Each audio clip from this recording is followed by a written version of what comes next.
We've got a fairly big group on this evening's webinar, which is great. But in the spirit of the size of the group, we'll hold questions till the very end. You can certainly text them as they come to you, or send them in the chat function on the webinar, and we'll field as many questions as we can at the very end. We'll try to get through the content fairly quickly, so we do have time, a lot of time at the end, to answer any questions you might have. So with that, Steph, if you could go to the next slide. Actually, one more. Before we jump into the content, can you go back one, Steph, real quick? Just, I like to give a little disclaimer so you know who you're listening to as part of the webinar. And I think it's always good to be transparent. So I wanted to make sure everyone on the webinar knew that, you know, we offer disability insurance, and we have since 1974. We offer a lot of different plans, individual plans, employer plans, plans specific to students and residents. The agency also earns a commission from the sale of disability insurance, but I think it's important to point out that the individuals participating tonight, and anyone you talk to for that matter, at our agency, all operate on a non-commission basis, and we do that intentionally so that there's no bias in any selection or any education that you might receive from anybody on our team. So with that, disclaimers taken care of, we'll go on to the next slide, Steph.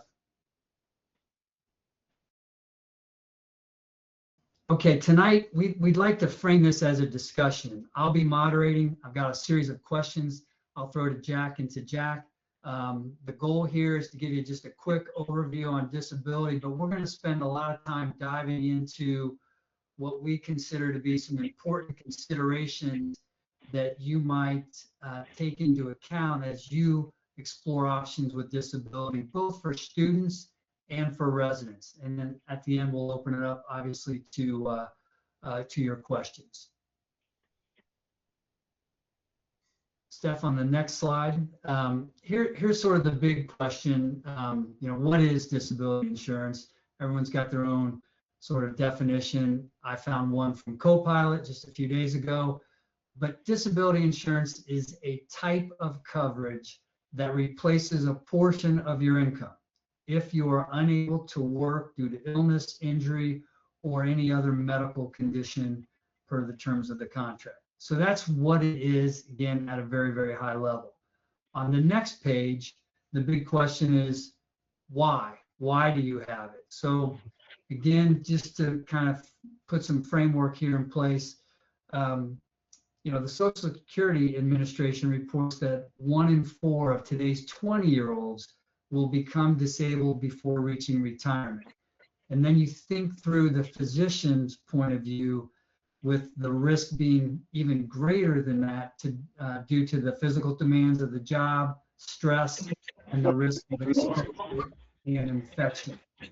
So, you know, we talk a little bit about the what, we talk a little bit about the why. So now we'll go to the next slide and we'll dive into some of the specific content. The first part here, we're going to spend time talking really from a student point of view. And, you know, as I think through that, I'm probably in the audience thinking, oh gosh, I'm a medical student.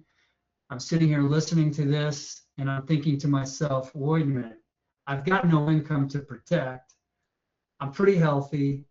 I've got a fairly sizable amount of debt that I got to take care of, and I have very little money to pay for some sort of coverage like this. And so why are you speaking to me about disability insurance?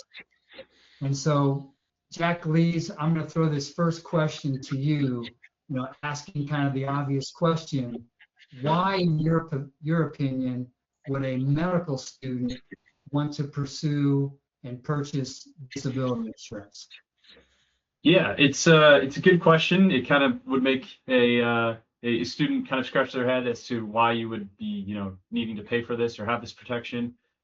First of all, folks that are young, folks that are in medical school do experience illnesses and injuries. And while it's true that their income is pretty non-existent at this point in time. They do want to consider protecting the future income because of that high future income potential that they will have once they get through their classes and get through their residency and into practice. And interestingly enough, this our personal coverage, the coverage that we offer, was actually created by the AMA student section requesting for a solution to the risks posed by the AIDS epidemic while students were doing their rotations and in their rounds, trying to navigate that hospital setting, and the risk that was posed by the AIDS epidemic resulted in the disability insurance policy that we have available to a lot of schools across the country today. So wow. So Jack, that was what, back in the early 90s when Yep. when that was developed. So this type of coverage has been around for students for quite some time then. Yep, absolutely. Okay, good to know. Jack Schmidt, let me pose the same question to you. You both work with a lot of medical students and a lot of medical schools across the country. How would you respond to that same question? Yes, those things are all true. However, I would argue that students, have invested heavily into their future, both emotionally and financially. In my opinion, an investment of that magnitude definitely, should be protected. I was helping give a presentation, I think it was last year at Central Michigan with the medical school's financial advisor. And the first thing he said kind of resonated with me when he was talking about insurance. He said, as a medical student, your most important asset is yourself and your ability to work. And I just thought that is so true. And these medical students and the residents have really put all their eggs in one basket in a sense with this profession. And just such a big part of their lives with all the hard work and training, all the money spent, loans taken out. It just really is a huge investment in these students' futures. And with such a big investment in the future, it makes sense to have some sort of protection as much as possible, really. Okay, yeah, that's good insight.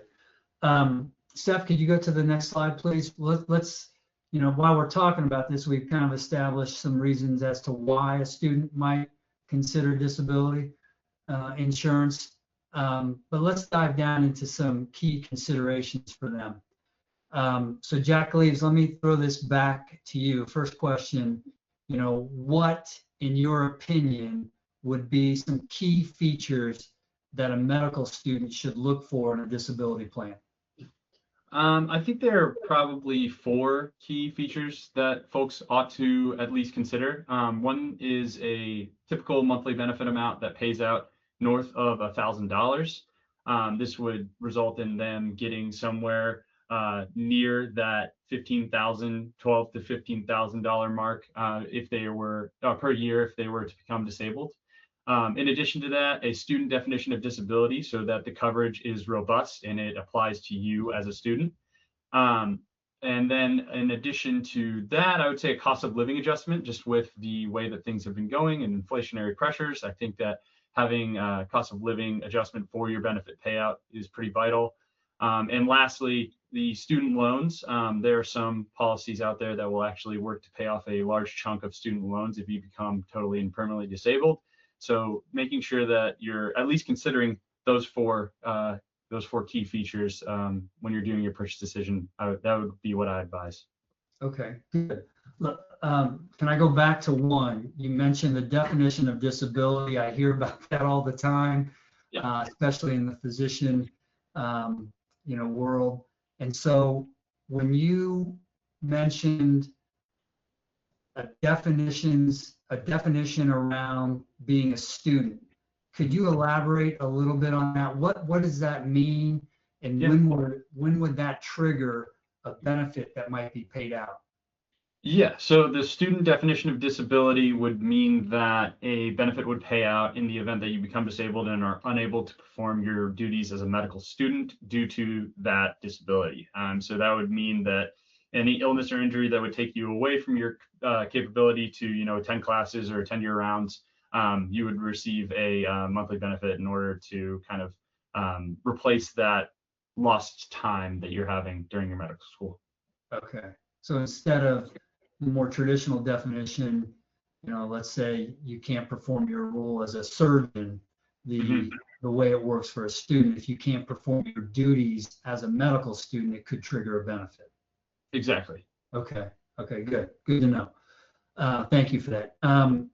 Jack Schmidt, let's touch on the next two items there. So when and how, in your opinion, should a medical student consider purchasing disability coverage? Yeah. So the good news is that it's often pretty easy because most medical schools have accreditation requirements associated with either offering or providing disability insurance to their students.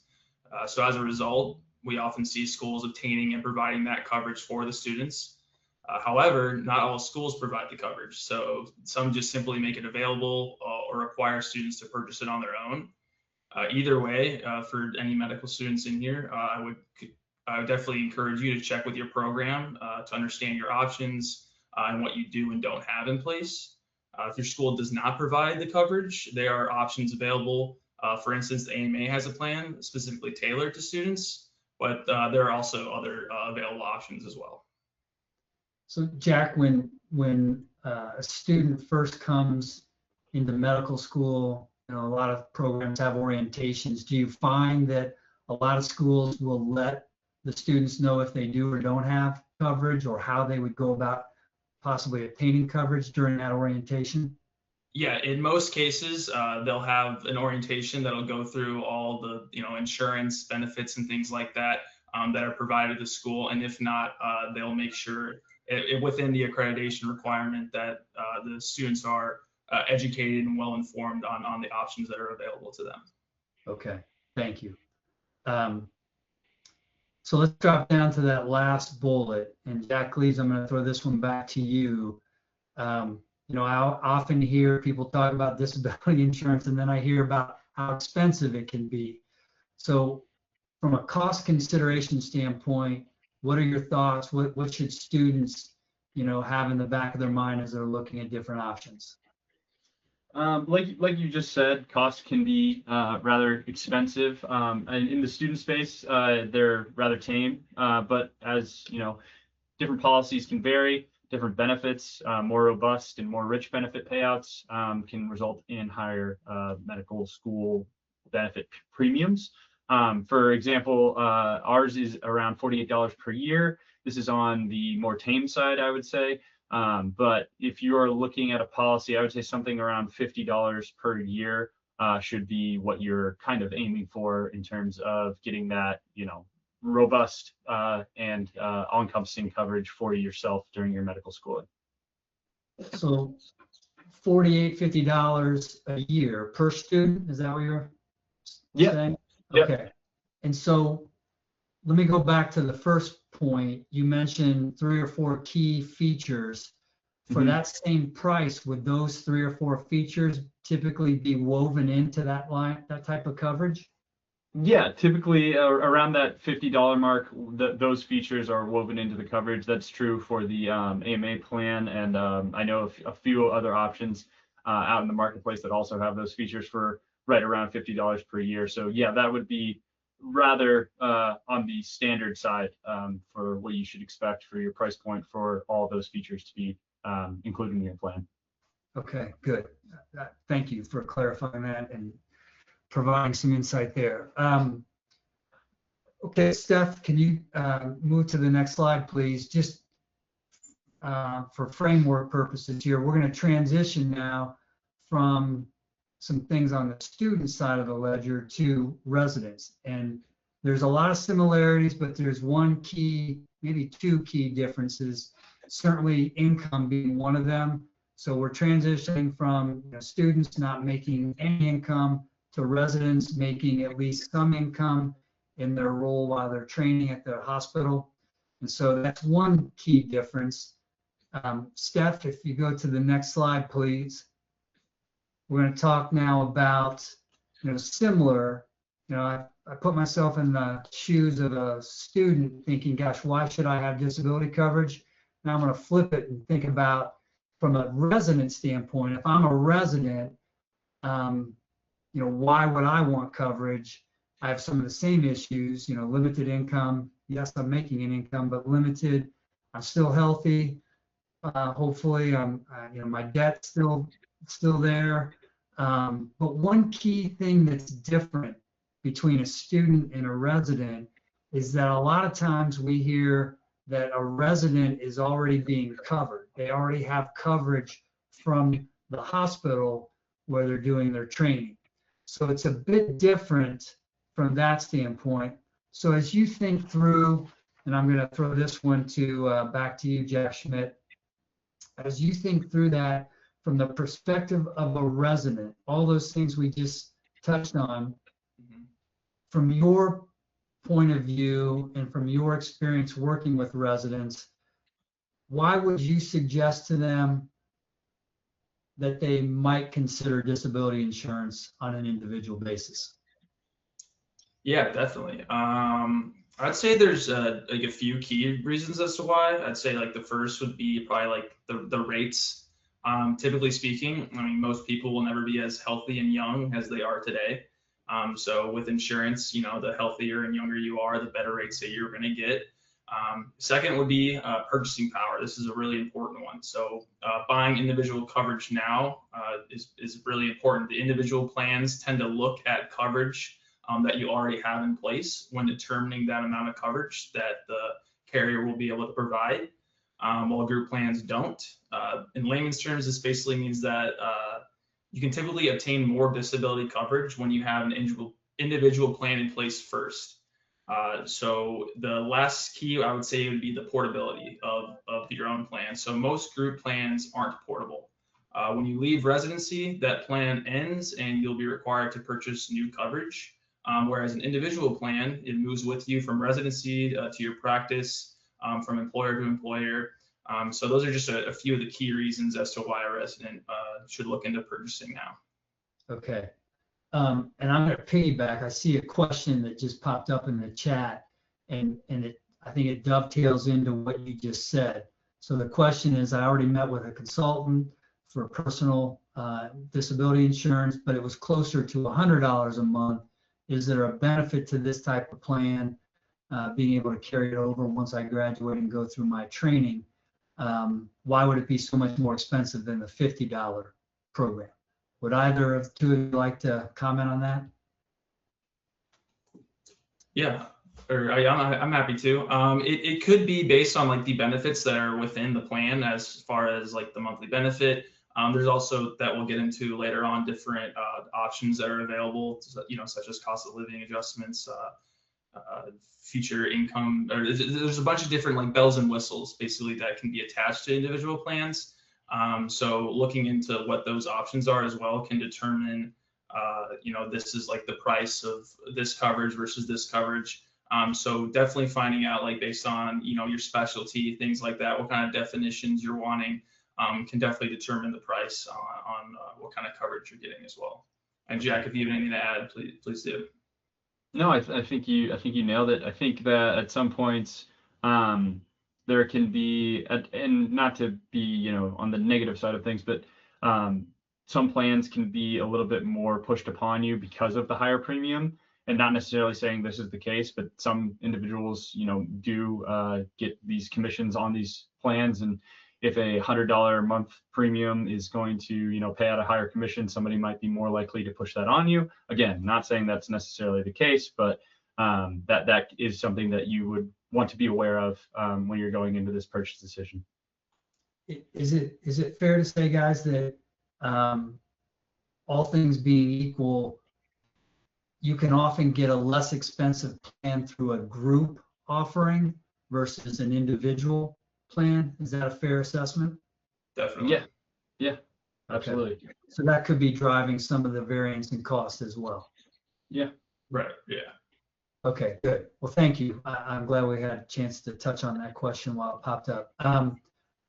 Steph, if you could transition to the next slide. Jack Schmidt sort of mentioned this in his comment, and I'm going to ask Jack Leaves to go a little further here. He talked about purchasing and purchasing power, the benefit of purchasing younger. I've heard the term often used that your insurability is a declining asset. And Jack Lees, I'd like you to comment on that because I think it kind of dovetails into what Jack Schmidt was talking about. Could you, from your perspective, explain that concept and what that means as it pertains to disability insurance? Yeah, absolutely. So insurance companies are going to kind of take a look at the folks that they are willing to insure and the rates that they're willing to give those folks, and they're going to base it off of most often they're going to base it off of your age and your health.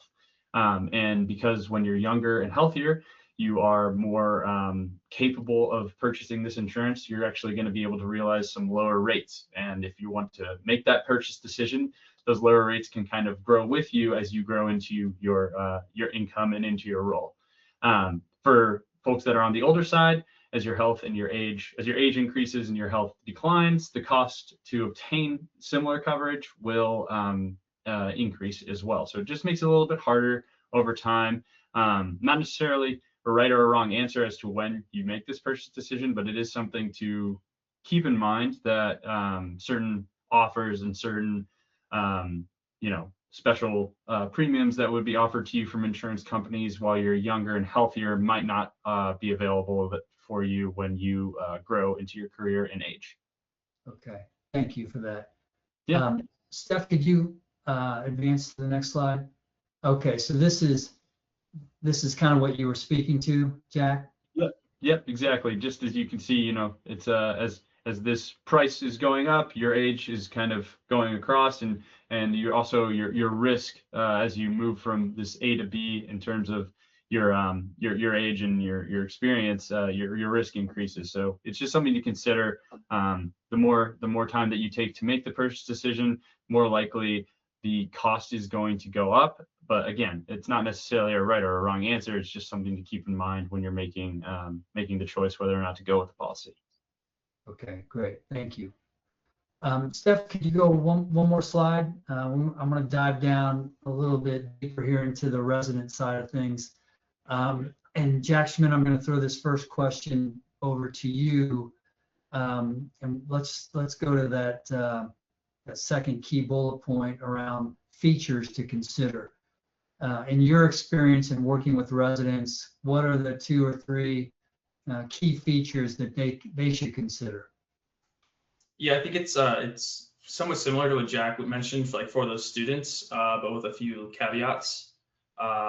First is like the amount to consider. So it should jump from like that $1,500 mark as a student to around 5,000-ish, I'd say. But that all kind of depends as well as your location and your current salary as a resident. So there's factors that kind of play into like what that benefit amount that monthly benefit amount would be. The second would be the definition of disability, and this is what I think is probably one of the most important ones as a resident. But now it should shift from like a student definition to one that's tied to either their ability to perform duties as a resident and or their specialty. And kind of like how I was saying earlier, like that definition, like having a specialty definition as opposed to an own occupation definition can increase premium rates and things like that because it's more specialized, it's more finite as to what that definition can be. Third would be the cost of living adjustment and the student loan payout provision, which remain important considerations as well. But I would also include, probably for the last one, would be the future increase option.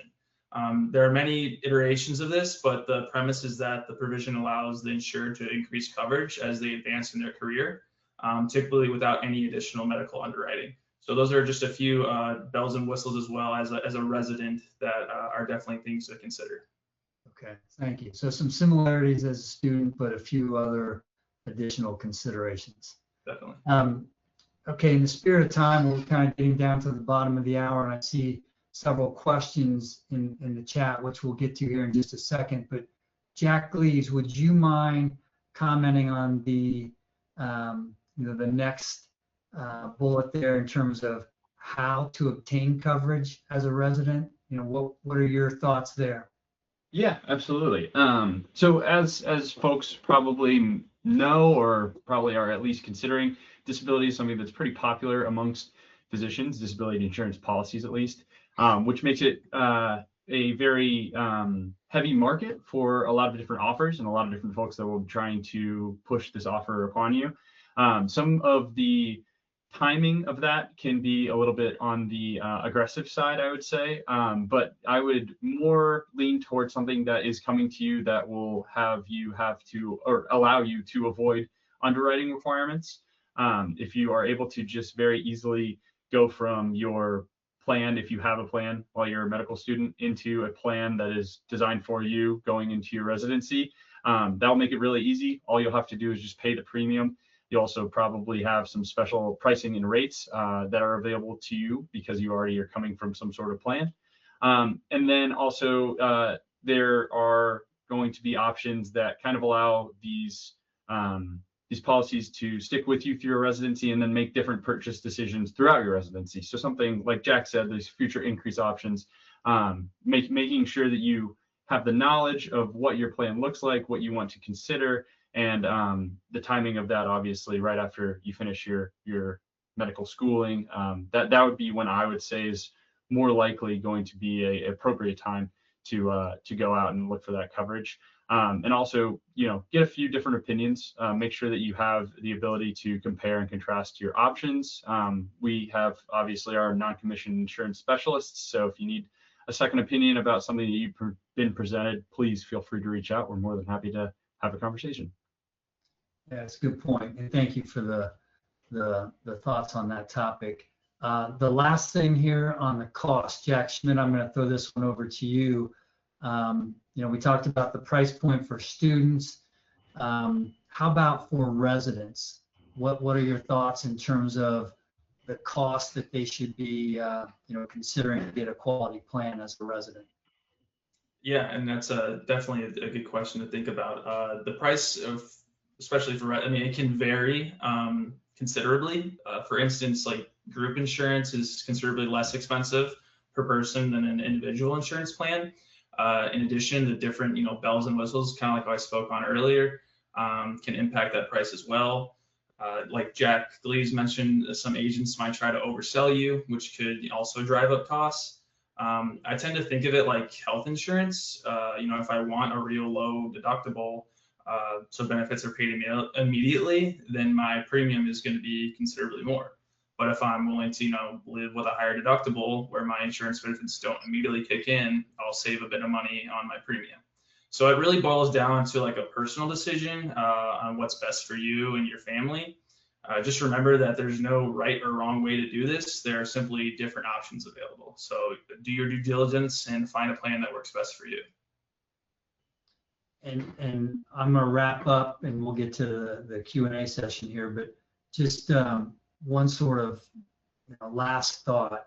We've talked a little bit about this, what to look for and things of that nature. How about for the resident? We talked a slide or two ago about a resident might already have coverage from the hospital.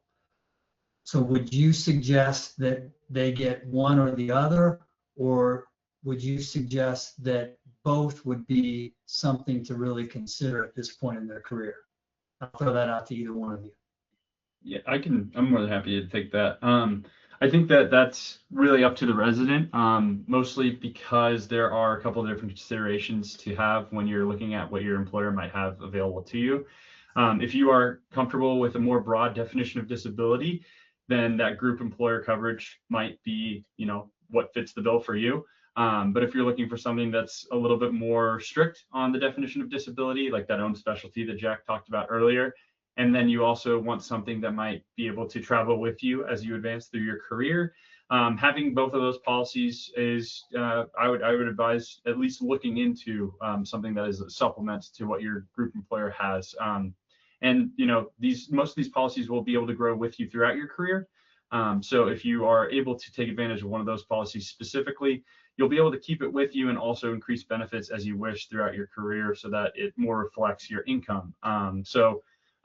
Like we've said before, a lot of physicians do have these policies, these individual policies, in order to further protect themselves. So I would just advise, taking a hard look at it. And if it fits your specific situation, having both policies is something that has definitely shown to be very beneficial for some of our clients. Okay, thank you. I know we're right at the bottom of the hour, and so thanks for your commentary. Steph, if you could go to the next slide. Want to open it up now to questions, and I'm going to go through those that have been submitted through the chat function. But I wanted to provide our contact information. If anyone on the webinar has questions that they would like to ask individually or would like to further discuss, we are certainly available. Jack and Jack work with students and residents all across the country.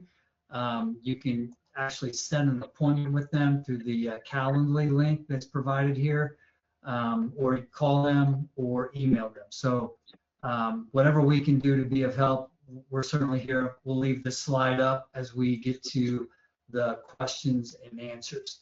I also want to say one other thing before we jump into the questions. I know we're at the bottom of the hour, but we will stay here as long as those asking questions would like to ask questions.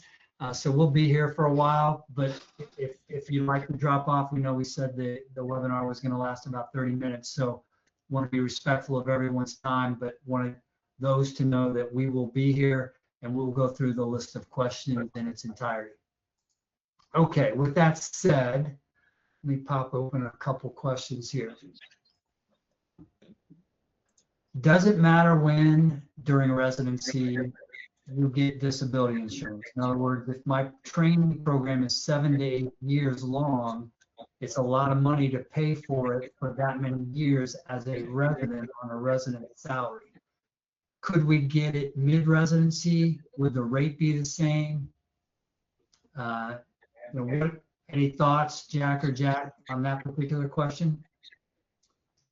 Yeah, I would say, I mean, you can purchase coverage whenever. I'd say that, like, if you're already in your residency, I would just, look into how much that coverage would be, how much coverage you can get in whole, as opposed to like if you're getting it like as a finishing medical student, trying to, get that individual coverage placed in first and then have the group coverage on top of that. So I would just look into like what options are available in your specific situation, and based on the price and based on the different benefits within that, I would see if that's something that is feasible as well. There's also options available with like step rated plans as well.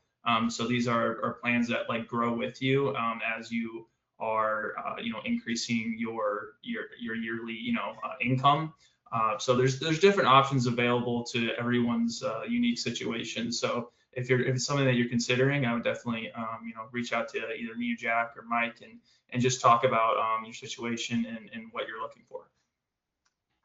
How about, you mentioned earlier the future increase option. So if you're a resident, you're not making a lot of money, you've got group coverage from your employer, is it a good idea to maybe purchase a plan that might have a low benefit amount so it keeps the premium low, but a large future increase option that you could exercise after you complete residency, and then you can increase your benefit amount and the premium obviously would go up at that point in time? Is that a consideration? Definitely. As opposed, I mean, specifically because you're knowing that your income is going to increase significantly once you finish your residency. So having that in place early, with your health and your age also factoring into that is definitely a smart option as well. Okay, thank you. Let me go to the next question here. If AMA disability is already included in our tuition, are we allowed to carry it over to residency? Zach Leaves, you want to take that one? Yeah, we definitely have some options that would be available to you during residency. It does that we have a couple of schools that we have a specific conversion plan with, but it would depend on whether or not you are a participant in that conversion plan. We also have other conversion options that would be made available to you, and individual policies that we can get you set up with through our insurance specialists. So long story short, it would depend, and I would advise you to touch base with me and Jack and have a quick conversation on that so that we could get you all squared away. But yeah, we would absolutely be able to help you find something that would be able to cover you individually during your residency. And the other thought is the AMA also has a group plan specifically for residency programs. So, you know, you could even check with your residency program to see if that plan is available there. So that would basically be a continuation or almost a reset of the AMA plan that you might have as a student.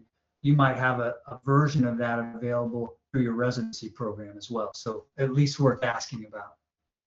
Yeah, Okay. kind of going off of that, sorry, real quick. Like if you're finishing medical student, you're going to a residency, a lot of the times they'll have like your benefits and your certificates and things like that already on the website. So if you want to like do your due diligence and kind of look into that, you can get an understanding of, okay, this is what I'm getting into, this is the benefits that I have as a resident, and kind of can determine that before you even join your residency. So that's another option as well to look into. Good thought. Good thought. Thank you. This next question sort of ties back to one of the comments, Jack Schmidt, I think you just made a minute ago. But how do insurance companies determine when to reassess your premiums as a resident and then an attending? Is it typically a yearly reassessment? Now, Jack Schmidt, you mentioned a step-rated plan. There are other plans where you purchase, you lock in that rate for the life of the plan. Would you mind commenting on that particular question? As in, like, if it varies, or like, are they asking like year to year? Yeah, I think there's a couple parts in there. So let's break it apart. From what I'm gathering, typically, if on an individual plan, if you purchase, those plans are what are called non-cancelable, and that means it comes with a guaranteed rate. So if your rate is $100 a month, or if your rate is, whatever it is, that rate is guaranteed as long as you continue to pay premiums. On a group plan, the group may increase rates each year as the renewal comes up based on the experience of the broader group. So if there are a lot of people that file a claim, the cost could go up for the group. There are other types of plans. You mentioned a step-rated plan. My experience, and you may see other plans out there, Jack, but my experience is with those plans, the rate typically is in place for 5 years or so, and then it goes up and then stays in place for another 5 years. So it sort of goes up kind of with the cost of insurance. It aligns with your insurability comments that we were discussing earlier. So I think that's what the intent of the question was. Yeah. Hope I got that right. So good question. Okay, let's go to a couple more.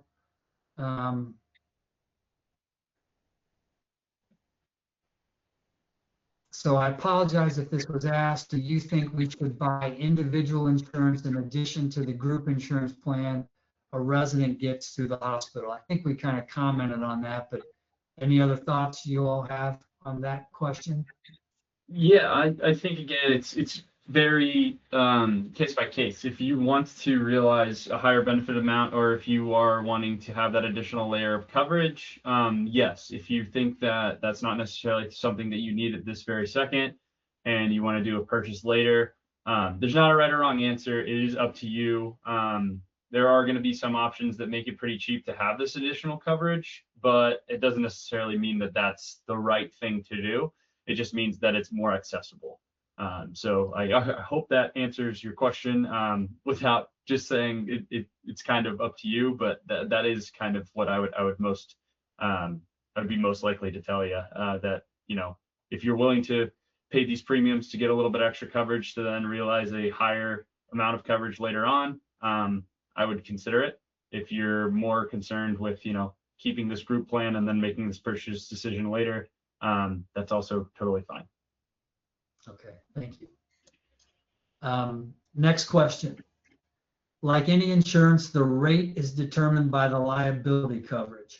Is there a range of coverage I should aim for with my short-term and long-term disability payout?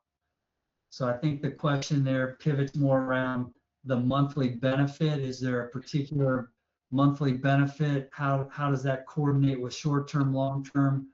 Either of you have any thoughts on that question? I feel I can speak more to like the long term, but I know like carriers usually will look at your monthly income, and I'd say like the pretty around the board is like 60% of your monthly income is what these carriers will insure. Anything over that, it gets into like being overinsured, things like that. So I would look for a monthly benefit that floats around that 60% of your monthly income. Okay. So it's going to vary then based on whatever your income is. And if your income increases, then you might need to reevaluate your disability insurance coverage because you might be underinsured. Definitely. Okay. Which is where those bells and whistles can come into play as well. Yeah, good point. Okay. And just to comment real quick on the short term. So short-term disability typically is paid out. It can be paid out in 90 days. It can be paid out typically under a year. And so you can coordinate those two benefits. So for example, if you do have short-term disability, you might have a longer waiting period before your long-term disability kicks in to balance those two things. Or if you'd rather not have the short-term disability, you might elect to have a shorter elimination period or waiting period on your long-term plan. So that gets a little complicated and there's a lot of words in there. So if people have questions or want to go deeper, we are certainly available. Let's see, a couple other questions here. Do all coverages include the future increase options, or how do I know which do include it and which don't?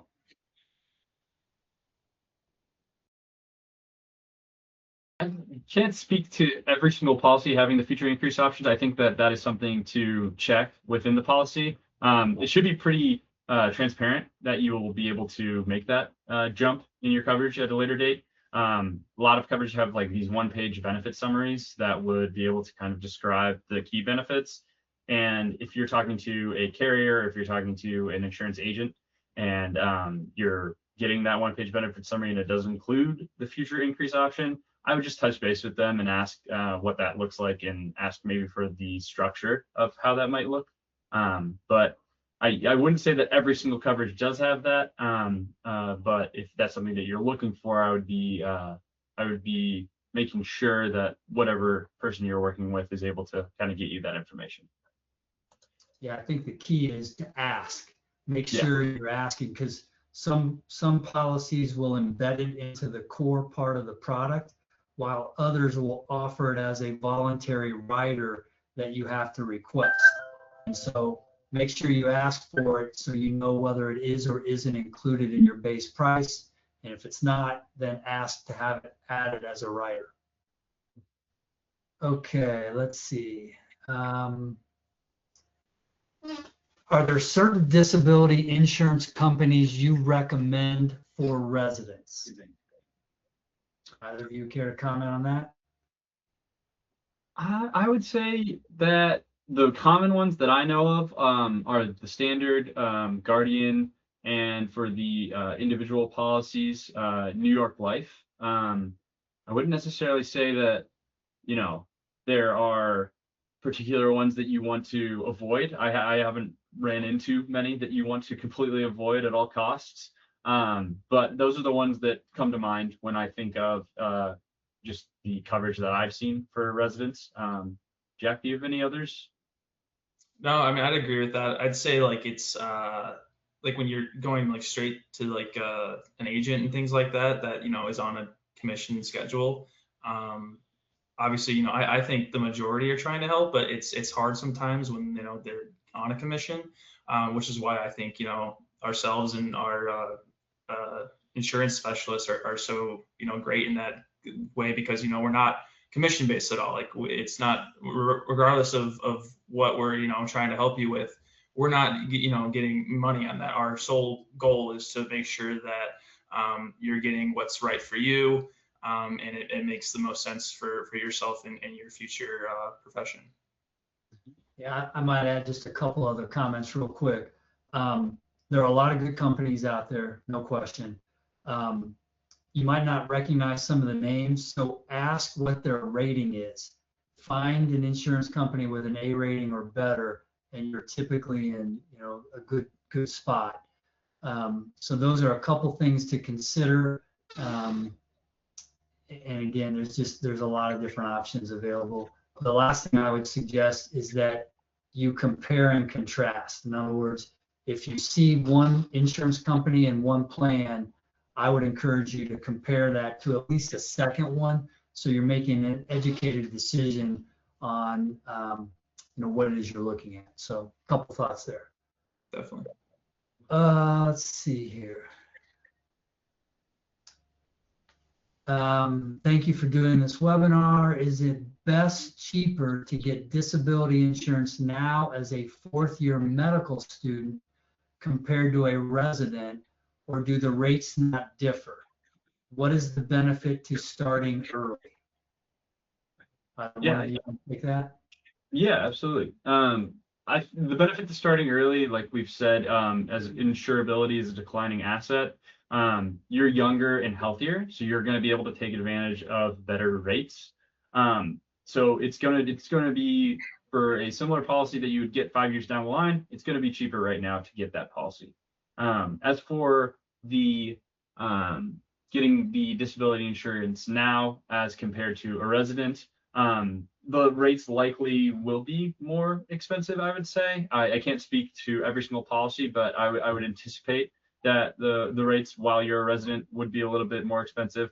But Jack touched on this as well. It's not necessarily the wrong thing to wait, but it is just something to consider.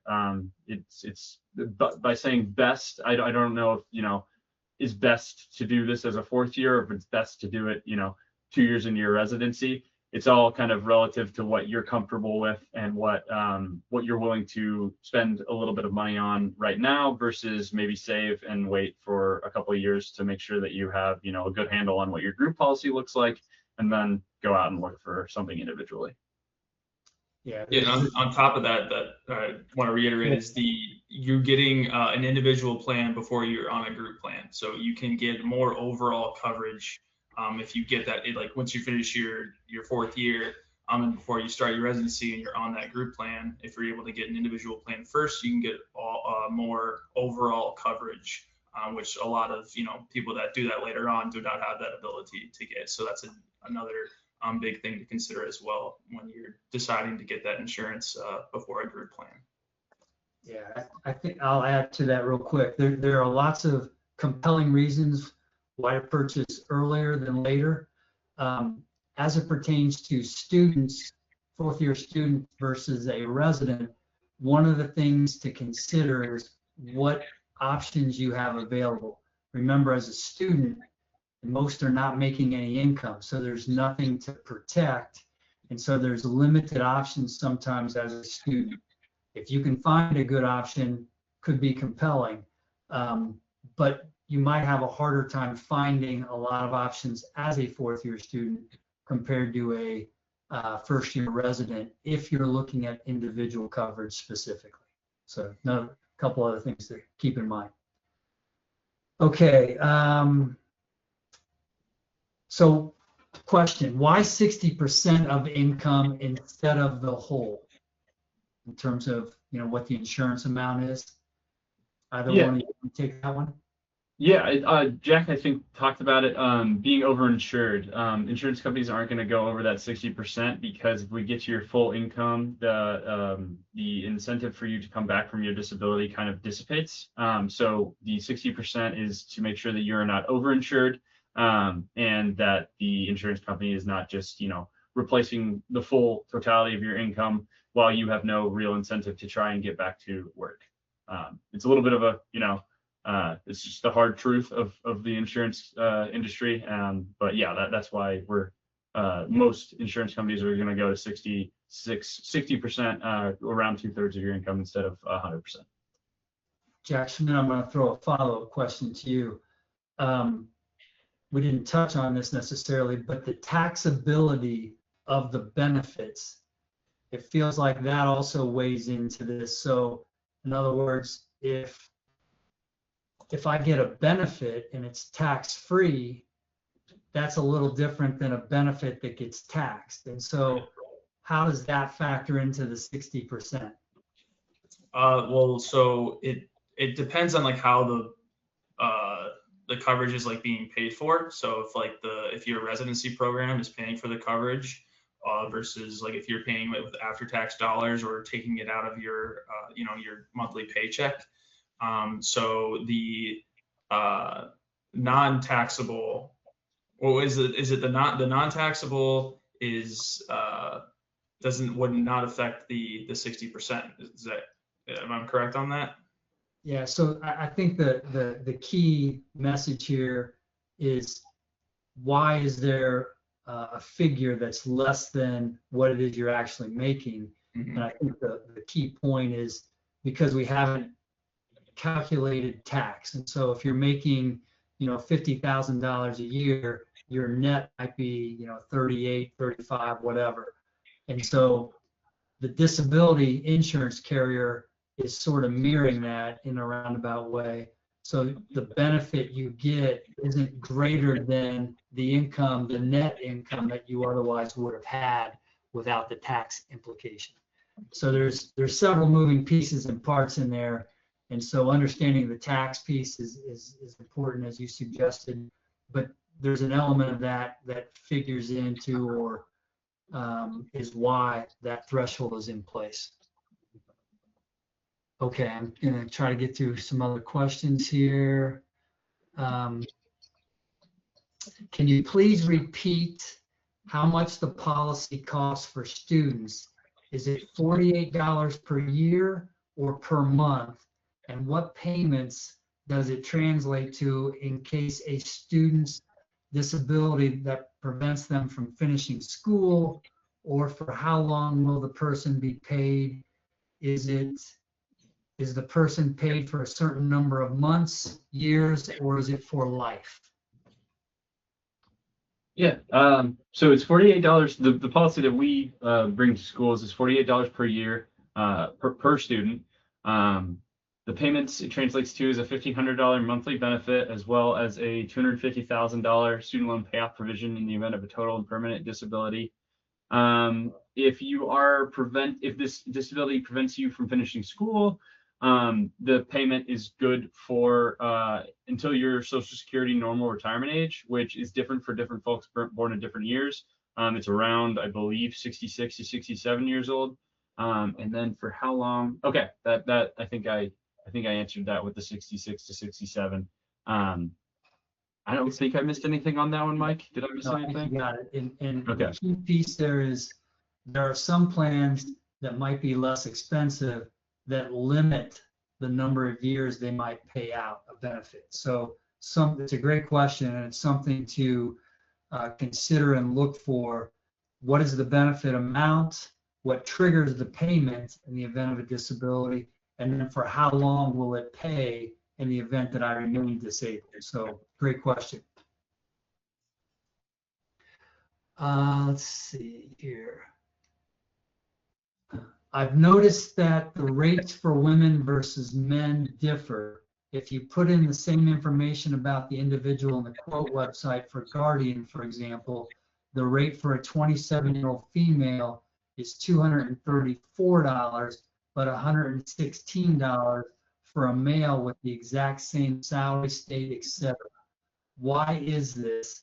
Is there anything I can do about that?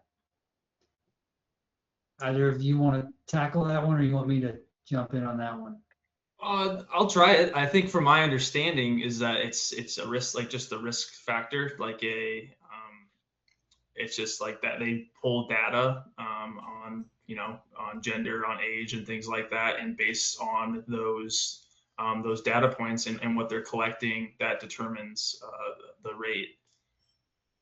Yeah, yes, and I think the key takeaway here is that the rates get determined by the experience from those that have the coverage before you. So these insurance companies are going to look at all the experience from all the policyholders they have, and proportionately speaking, some carriers see that a female female physician might have a higher probability of having a disabling event than their counterpart that's a male physician. And so that data then feeds into how the pricing is developed. And so that's typically how that works. Now, there are some plans, they're harder to find, but they can be gender neutral. And so in those cases, the coverage is available equally. Price would be equal for both in the example here. But again, very hard to find. It's typically, the pricing is based on the specific risk of that individual and how they're rated. Okay. There was one question in here. Let's see. I think there was one I skipped over. Yeah, like I sent, I think it was Thomas's question. I sent Okay. Thomas a reply. He asked about pre-existing conditions, and I said that conversion policies will not consider these pre-existing conditions. But if you're looking for this individual policy, you'll likely have to undergo underwriting, which could raise rates due to a pre-existing condition. Yeah, and is it fair to say that disability insurance will work similar to health insurance in that if you have a pre-existing condition, if that condition is the trigger for a disabling event, it could be excluded from the policy? Is that? Yep.